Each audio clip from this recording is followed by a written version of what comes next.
विद्युत धारा और इसके प्रभाव। आपने कक्षा 6 के अध्याय 12 में सुझाए गए खेल आपका हाथ कितना स्थिर है को खेलने का प्रयास किया होगा।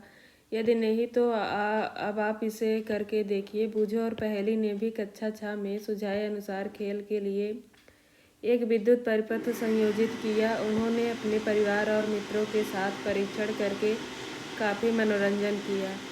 उन्हें इस खेल में इतना आनंद आया कि उन्होंने यह निश्चय किया कि वे दूसरे शहर में रहने वाले अपने चचेरे भाई को इस खेल को खेलने का सुझाव देंगे। अतः पहेली ने एक स्वच्छ चित्र बनाया और उसमें यह दर्शाया कि विविध विद्युत अवयवों को कैसे संयोजित किया जाता है। आपका हाथ कितना स्थिर है परीक्षण की व्यवस्था।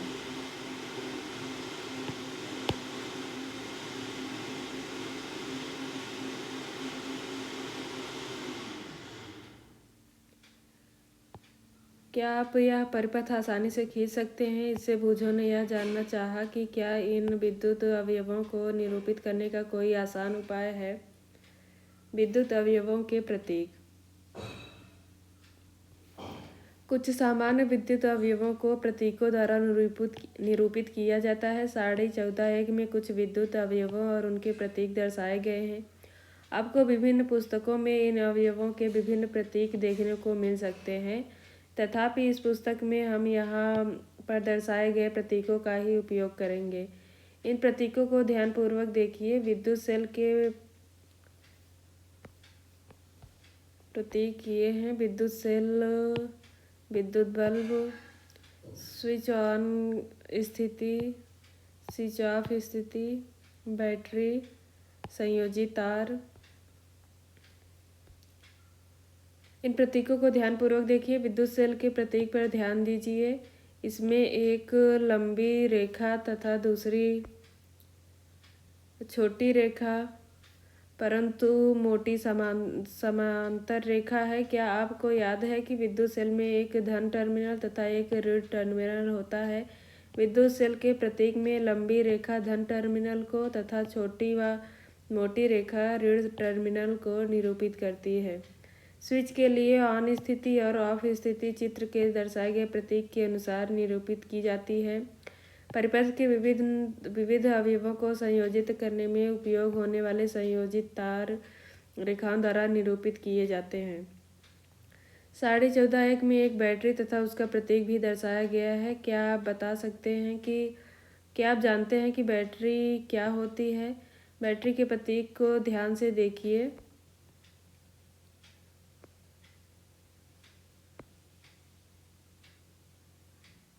और क्या अब आप बता सकते हैं कि बैटरी क्या हो सकती है। कुछ क्रियाकलापों के लिए हमें एक से अधिक सेलों की आवश्यकता हो सकती है। अतः हम चित्र 14 देव में दर्शाए अनुसार दो या अधिक सेलों को एक साथ उपयोग करते हैं। ध्यान दीजिए, एक सेल का धन टर्मिनल दूसरे सेल के ऋण टर्मिनल से संयोजित किया जाता है। दो या अधिक सेलों के इस प्रकार के संयोजन को बैटरी कहते हैं। टॉर्च, ट्रांजिस्टर, रेडियो, खिलौने, टीवी, रिमोट कंट्रोल और जैसी कई युक्तियों में बैटरी उपयोग की जाती है। तथापि इनमें से कुछ युक्तियों में विद्युत सेल को सदैव ही चित्र 14.2 में दर्शाए अनुसार एक के बाद दूसरे को नहीं रखा जाता है। कभी कभी सेलों को एक के साथ दूसरे से सटा कर रखा जाता है। तब फिर सेलों के टर्मिनलों को किस प्रकार संयोजित किया जाता है। किसी भी युक्ति के बैटरी वाले खाने को ध्यान से देखिए। प्रायः इसमें एक मोटी तार अथवा धातु की पत्ती लगी होती है जो एक सेल के धन टर्मिनल को दूसरे सेल के ऋण टर्मिनल से जोड़ती है। बैटरी के खानों में सेलों को सही ढंग से रखने के उद्देश्य से आपकी सहायता के लिए प्रायः इन पर प्लस और माइनस चिन्ह अंकित होते हैं। बैटरी बनाने के लिए दो सेलों को एक साथ संयोजित करना। अपने क्रियाकलापों के लिए बैटरी बनाते समय हम सेलों को कैसे संयोजित कर सकते हैं। आप चित्र 14.4 में दर्शाए अनुसार लकड़ी के एक गुटखे, लोहे की दो पत्तियां तथा रबड़ के छल्लों का उपयोग करके एक सेल होल्डर बना सकते हैं। यह आवश्यक है कि रबड़ की छल्ले धातु की पत्तियों को कसकर जकड़े रखें। 2 या अधिक सेलों की बैटरियां बनाने के लिए आप सेल होल्डर बाजार से भी खरीद सकते हैं। इनमें सेलों को उचित ढंग से इस प्रकार व्यवस्थित कीजिए कि एक सेल का धन टर्मिनल दूसरे सेल के ऋण टर्मिनल से संयोजित हो। चित्र 14.5 में दर्शाए अनुसार सेल होल्डर की धातु की 2 क्लिपों में प्रत्येक के साथ तार का एक टुकड़ा संयोजित कीजिए। आपकी बैटरी उपयोग के लिए तैयार है।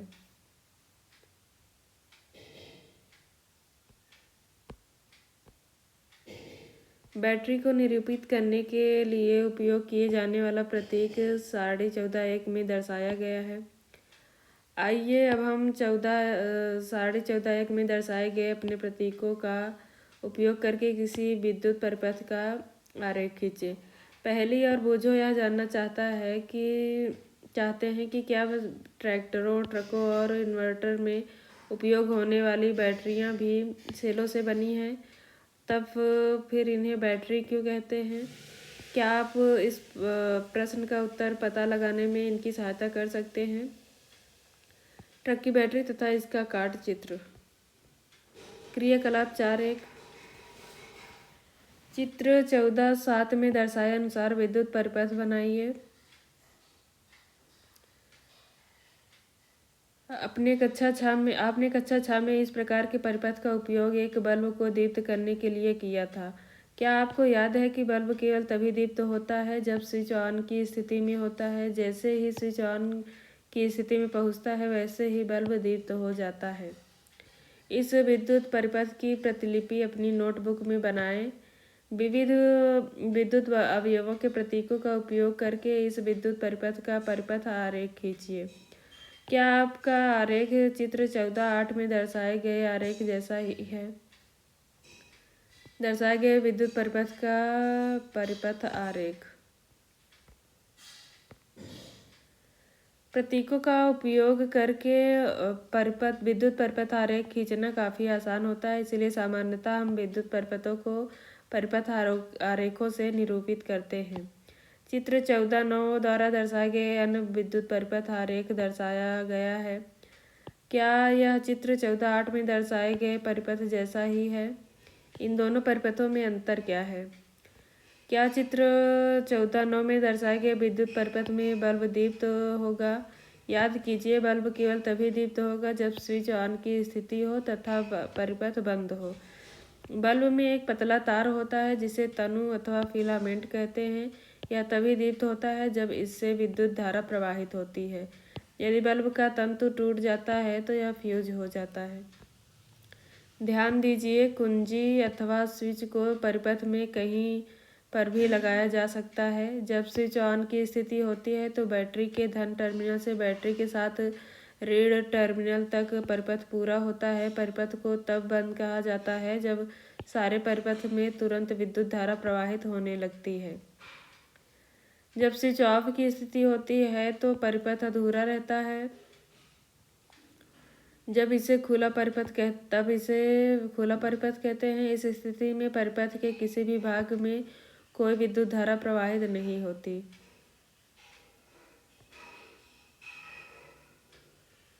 चेतावनी, विद्युत मेंस में से संयोजित दीप्त विद्युत बल्ब को कभी न छुएं।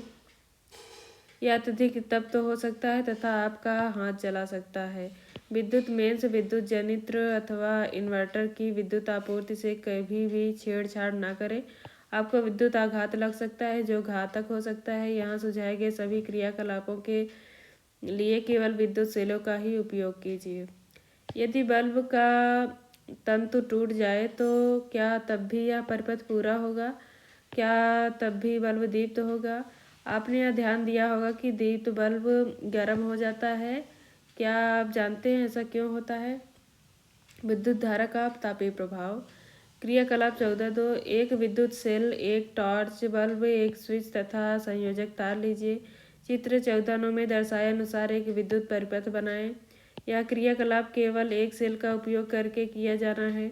स्विच को ऑफ की स्थिति में रखिए। क्या बल्ब दीप्त होता है? बल्ब को छूकर देखिए। अब स्विच को ऑन की स्थिति में लाइए और बल्ब को 1 मिनट अथवा कुछ अधिक समय तक दीप्त रहने दीजिए। बल्ब को फिर छूकर देखिए, क्या आप कोई अंतर अनुभव करते हैं? स्विच को ऑफ की स्थिति में लाकर कुछ समय पश्चात फिर से बल्ब को छूकर देखिए। क्रियाकलाप 14.3 चित्र 14.10 में दर्शाए अनुसार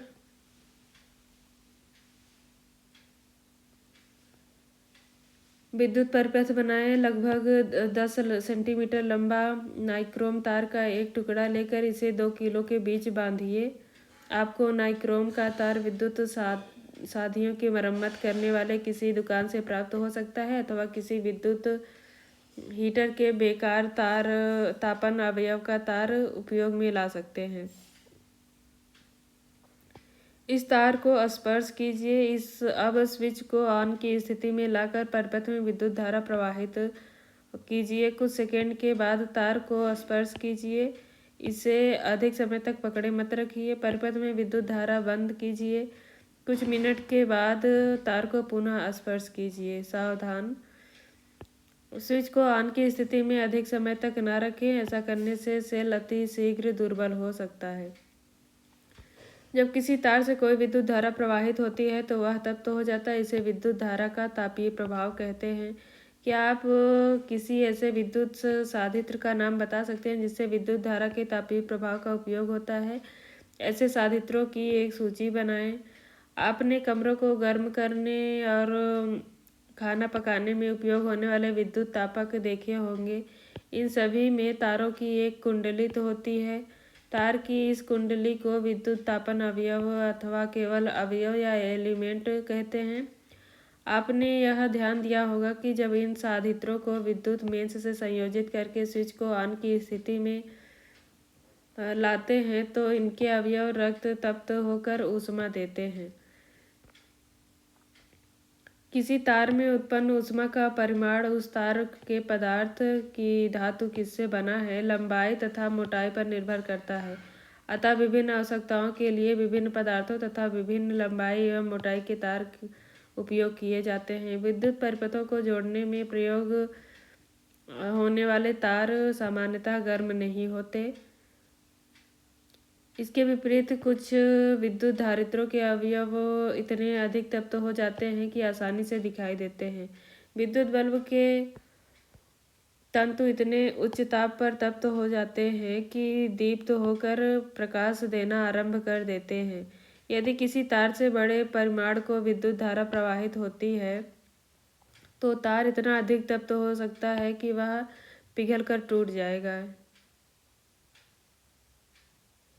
परंतु क्या यह संभव है कि कोई तार पिघलकर टूट जाए? आइए इसका परीक्षण करें। बूझो विद्युत इस्त्री का अवयव नहीं देख पाया। पहेली ने उसे बताया कि निमज्जन तापक, इमर्सन हीटर, हॉट प्लेट, विद्युत इस्त्री, गीजर, विद्युत केतली, हेयर ड्रायर जैसे विद्युत धारित्रों में अवयव के ऊपर आवरण होता है। क्या आपने किसी विद्युत साधित्र का अवयव देखा है? क्रियाकलाप 14.4 जिस विद्युत परिपथ का उपयोग हमने क्रियाकलाप 14.3 में किया था उसे फिर से बनाइए, परंतु इस बार सेल के स्थान पर 4 सेलों की बैटरी का उपयोग कीजिए। साथ ही नाइक्रोम के स्थान पर इस्पात वुड अर्थात स्टील वूल का तार या पतली लड़ी बांधिए। इस्पात वुड के जूने का उपयोग प्रायः रसोई घरों में बर्तनों को साफ करने में किया जाता है तथा यह किराने की दुकानों पर उपलब्ध होता है। यदि कमरे में विद्युत पंखा चल रहा है तो उसका स्विच ऑफ कर दीजिए।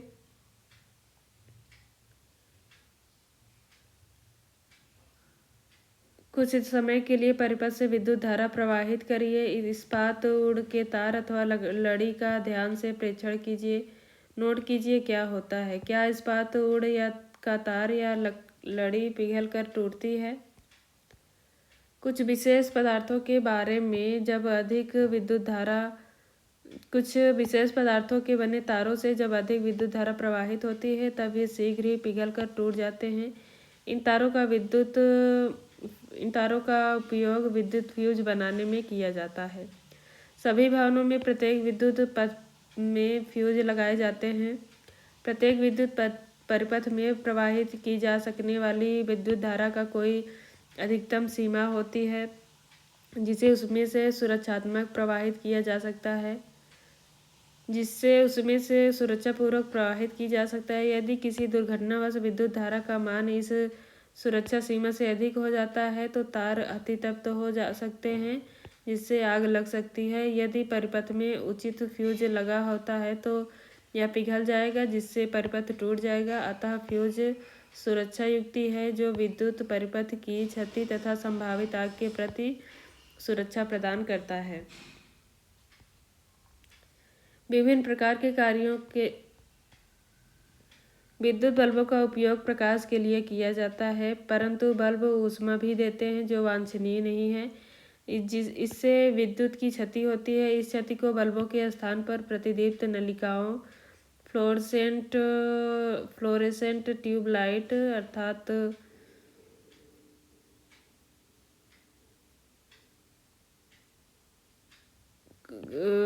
फ्लोरेसेंट ट्यूबलाइट का उपयोग करके हम कम किया जा सकता है। संहत प्रतिदीप्त लैंप CFL भी विद्युत की क्षति को कम करती हैं तथा इन्हें सामान्य बल्ब होल्डरों से लगाया जा सकता है। तथापि बल्बों, प्रतिदीप्त नलिकाओं अथवा CFL को क्रय करने से पहले इन पर भारतीय मानक ब्यूरो के ISI चिन्ह को देखना चाहिए। वास्तव में किसी भी विद्युत साधित्र का क्रय करने से पहले पूर्व इन चिन्ह को अवश्य देखना चाहिए। ISI चिन्ह यह सुनिश्चित करता है कि साधित्र के निर्माण में सुरक्षा संबंधी सभी शर्तों का ध्यान रखा गया है तथा इसके उपयोग में ऊर्जा की क्षति न्यूनतम होगी। सावधान, कभी भी मुख्य परिपथ से संयोजित विद्युत फ्यूज की स्वयं जांच पड़ताल करने का प्रयास नहीं करना चाहिए। तथापि आप विद्युत परिपथों को मरम्मत करने वाली दुकान पर जाकर बेकार हो गए फ्यूजों की नए फ्यूज से तुलना कर सकते हैं। विद्युत परिपथों में अत्यधिक विद्युत धारा प्रवाहित होने का एक कारण विद्युत तारों से परस्पर सीधा संपर्क हो जाना होता है। ऐसा टूट फूट अथवा तारों के विद्युत रोधन के हटने के कारण हो सकता है। इससे लघुपतन अर्थात शॉर्ट सर्किट हो सकता है। अत्यधिक धारा प्रवाहित होने का एक कारण एक ही सॉकेट से कई युक्तियों को संयोजित करना हो सकता है। इससे परिपथ में अतिभारण हो सकता है। आपने समाचार पत्रों में अतिभारण तथा लघुपतन के कारण लगने वाली आगों के बारे में पढ़ा होगा।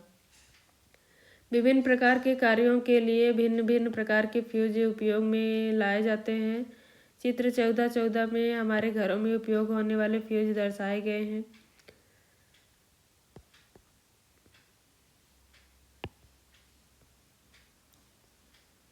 चित्र 14-15 में दर्शाए गए फ्यूजों का व्यापक उपयोग विद्युत धारित्रों में किया जाता है।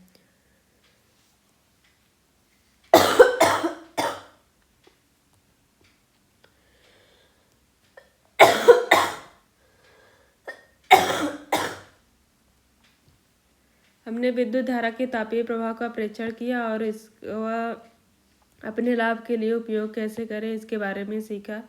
क्या विद्युत धारा के अन्य प्रभाव भी हैं? विद्युत फ्यूज तथा फ्यूज होल्डर। विद्युत धारा का चुंबकीय प्रभाव। क्रियाकलाप 14.5 उपयोग की जा चुकी माचिस की डिब्बी की कार्डबोर्ड ट्रे लीजिए। इसके चारों ओर विद्युत तार के कुछ फेरे लपेटिए। ट्रे के भीतर एक छोटी चुंबकीय सुई रखिए। अब इस प्रकार के स्वतंत्र सिरों को चित्र 14-17 में दर्शाए अनुसार स्विच से होते हुए विद्युत सेल से संयोजित कीजिए। जिस दिशा की ओर चुंबकीय सुई संकेत करती है उसे नोट कीजिए। चुंबकीय सुई के निकट एक छड़ चुंबक लाइए। देखिए क्या होता है। अब चुंबक को हटाकर चुंबकीय सुई को ध्यान से देखते हुए स्विच को ऑन की स्थिति में लाइए। आप क्या देखते हैं? क्या चुंबकीय सुई विक्षेपित होती है? स्विच को वापस ऑफ की स्थिति में ले जाइए। क्या चुंबकीय सुई वापस अपनी आरंभिक स्थिति पर आती है? इस प्रक्रिया को कई बार दोहराइए। यह प्रयोग क्या संकेत देता है? हम जानते हैं कि चुंबकीय सुई एक लघु चुंबक होती है जो उत्तर दक्षिण की दिशा की ओर संकेत करती है। जब हम कोई चुंबक इसके निकट लाते हैं तो सुई विक्षेपित हो जाती है। हमने यह भी देखा है कि जब चुंबकीय सुई के निकट रखे तार में विद्युत धारा प्रवाहित होती है तब भी सुई विक्षेपित होती है। क्या आप इन दोनों प्रेक्षणों से कोई संबंध स्थापित कर सकते हैं? क्या किसी तार में विद्युत धारा प्रवाहित करने पर वह तार चुंबक की भांति व्यवहार करता है? इस प्रकार के प्रेक्षण ने हैंस क्रिश्चियन आर्स्टेड नामक वैज्ञानिक को भी आश्चर्यचकित किया था। वे पहले ऐसे व्यक्ति थे जिन्होंने यह देखा कि जब किसी तार से विद्युत धारा प्रवाहित होती है तो उसके पास रखी चुंबकीय सुई में विक्षेप होता है। अतः जब किसी तार से विद्युत धारा प्रवाहित होती है तो वह चुंबक की भांति व्यवहार करता है। इसे विद्युत धारा का चुंबकीय प्रभाव कहते हैं। वास्तव में विद्युत धारा का उपयोग चुंबकों के निर्माण में किया जाता है। क्या यह आपको आश्चर्यजनक नहीं लगता? आइए इसे करके देखें।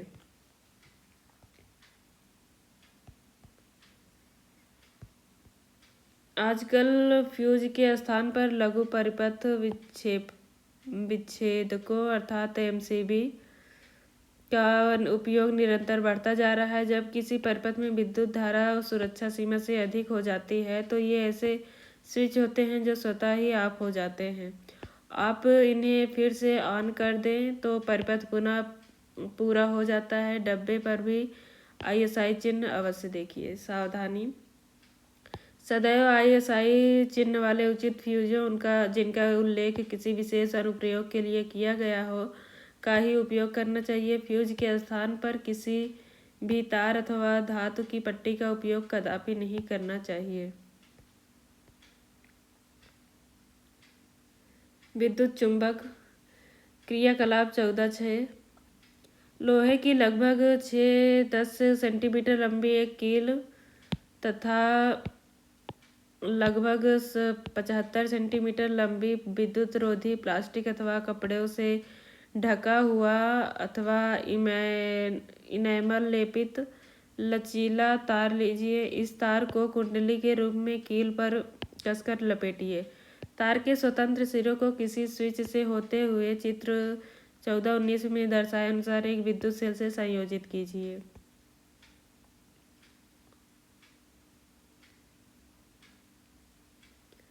कुछ पिन इस कील के सिरे पर अथवा इसके निकट लाइए। अब स्विच ऑन कीजिए और देखिए क्या होता है। क्या पिन कील की नोक से चिपक जाते हैं? स्विच ऑफ कीजिए। क्या पिन अब भी कील के सिरे से चिपके हैं? याद रखिए, इस क्रियाकलाप में एक बार में कुछ सेकंड से अधिक समय तक विद्युत धारा प्रवाहित नहीं करनी है। यदि परिपथ को संयोजित छोड़ दें तो सेल शीघ्र ही दुर्बल हो जाता है। उपरोक्त क्रियाकलाप में विद्युत धारा प्रवाहित करने पर कुंडली चुंबक की भांति व्यवहार करती है। जब विद्युत धारा का प्रवाह समाप्त हो जाता है तो कुंडली का चुंबकत्व सामान्यतः नष्ट हो जाता है। इस प्रकार की कुंडली को विद्युत चुंबक कहते हैं।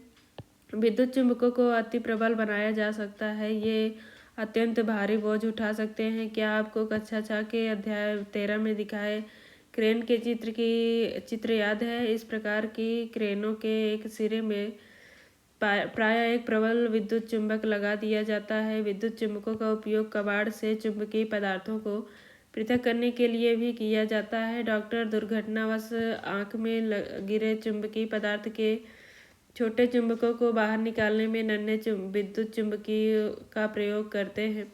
बहुत से खिलौने के भीतर भी विद्युत चुंबक लगे होते हैं। विद्युत घंटी: हम सभी विद्युत घंटी से भली भांति परिचित हैं। इसमें एक विद्युत चुंबक होता है। आइए अब हम देखें विद्युत घंटी कैसे कार्य करती है। चित्र 14-20 में एक विद्युत घंटी का विद्युत परिपथ दर्शाया गया है। इसमें लोहे के टुकड़े पर तांबे के तार की कुंडली लिपटी हुई है। विद्युत चुंबक के निकट लोहे की एक पत्ती लगी होती है जिसके एक सिरे से हथौड़ा जुड़ा होता है।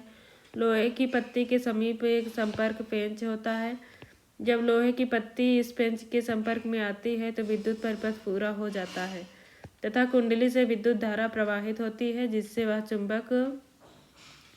विद्युत चुंबक बन जाती है। तब यह लोहे की पत्ती को अपनी ओर खींचती है। इस प्रक्रिया में पत्ती के सिरे से जुड़ा हथौड़ा घंटी से टकराता है और फिर ध्वनि उत्पन्न करता है। परंतु जब विद्युत चुंबक लोहे की पत्ती को अपनी ओर खींचता है तो यह परिपथ को भी तोड़ देता है। इससे कुंडली से विद्युत धारा का प्रवाह समाप्त हो जाता है। क्या कुंडली अभी विद्युत चुंबक बनी रहती है? अब कुंडली विद्युत चुंबक नहीं होती। या लोहे की पत्ती को भी अपनी ओर नहीं खींचती। लोहे की पत्ती अपनी मूल स्थिति में आकर पुनः संपर्क पेंच से स्पर्श करती है। इससे परिपथ फिर से पूरा हो जाता है। कुंडली से पुनः विद्युत धारा प्रवाहित होती है तथा हथौड़ा पुनः घंटी से टक्कर मारता है। यह प्रक्रिया अति शीघ्रता से दोहराई जाती है। हर बार परिपथ पूरा होने पर हथौड़ा घंटी से टकराता है और इस प्रकार विद्युत घंटी बजती है। विद्युत अवयवों को उनके प्रतीकों द्वारा निरूपित करना सुविधाजनक होता है। इसका उपयोग किसी विद्युत परिपथ को परिपथ आरेख द्वारा निरूपित किया जा सकता है। जब किसी तार से कोई विद्युत धारा प्रवाहित होती है तो वह तार तप्त हो जाता है। यह धारा का तापीय प्रभाव कहलाता है। इस प्रभाव के बहुत से अनुप्रयोग हैं। कुछ विशेष पदार्थों के बने तारों में से जब उच्च विद्युत धारा प्रवाहित होती है तो वे गर्म होने से पिघलकर टूट जाते हैं। इन पदार्थों का उपयोग विद्युत फ्यूज के निर्माण में किया जाता है, जो विद्युत परिपथों को क्षति तथा आग से बचाते हैं। जब किसी तार से विद्युत धारा प्रवाहित होती है तो वह चुंबक की भांति व्यवहार करता है। इसे विद्युत धारा का चुंबकीय प्रभाव कहते हैं। लोहे के किसी टुकड़े पर विद्युत रोधी तार से लिपटी विद्युत धारावाही कुंडली को विद्युत चुंबक कहते हैं। विद्युत चुंबक बहुत सी युक्तियों में अनुप्रयोग में लाए जाते हैं।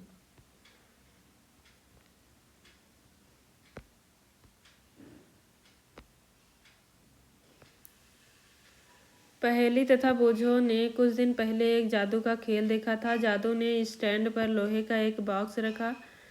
फिर उसने बूझो को बुलाकर उससे बॉक्स को उठाने के लिए कहा। बूझो ने बॉक्स को आसानी से उठा लिया। अब उस जादूगर ने कुछ बुदबुदाते हुए बॉक्स पर छड़ी घुमाकर अपना करतब दिखाना शुरू कर दिया। उसने पुनः बूझो से बॉक्स को उठाने के लिए कहा। इस बार तो बूझो उसे हिला भी नहीं सका।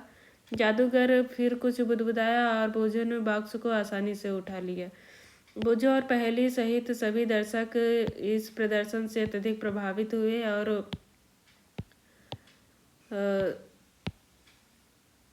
और यह समझ रहे थे कि जादूगर के पास कोई अलौकिक शक्ति है। परंतु इस अध्याय को पढ़ने के पश्चात पहेली यह सोच रही है कि क्या वास्तव में इस युक्ति में कोई जादू है अथवा इसमें कोई विज्ञान सम्मिलित था। क्या आप यह अनुमान लगा सकते हैं कि इसमें विज्ञान से संबंधित कौन सी युक्ति सम्मिलित हो सकती है?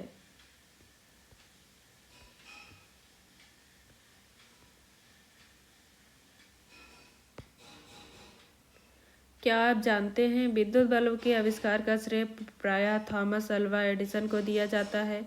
यद्यपि इनसे पूर्व भी अन्य वैज्ञानिक इस प्रकार कर चुके थे। एडिसन विलक्षण प्रतिभा के व्यक्ति थे। उन्होंने विद्युत बल्ब, ग्रामोफोन, चलचित्र कैमरा तथा कार्बन प्रेषक सहित लगभग 1300 आविष्कार किए। उन्हीं के आविष्कारों ने बाद में टेलीफोन के आविष्कार को सुगम बनाया।